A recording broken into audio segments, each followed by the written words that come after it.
Hey guys, today we'll be unboxing the Bot 3. So the Bot 3 is a comprehensive assessment that measures gross and fine motor skills in individuals ages 4 through 25, and it's used by OTs, PTs, psychologists, and other skilled practitioners. Oh, and there is Mochi enjoying the unboxing process as well. So when you open the bag, you'll see the administration easel in there, which goes over the 7 different sub-tests upon administration. And what I like about the Bot 3 is that you can use either a short or long version depending on the needs of your patient.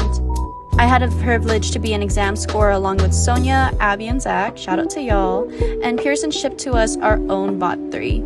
Here's more items, and in the bottom right hand corner, it'll mention what subtest that item is used for. Some of the updates from the Bot 2 is that there are 17 new items, shorter administration time, extended age range, new clinical scores, and it's user-friendly. During OT school, I got to try out the Bot 2, and I will say the gross motor skills were pretty challenging, but fun. Thank you, Pearson, for this opportunity. Hopefully students and practitioners will be able to try this out soon. Bye, y'all.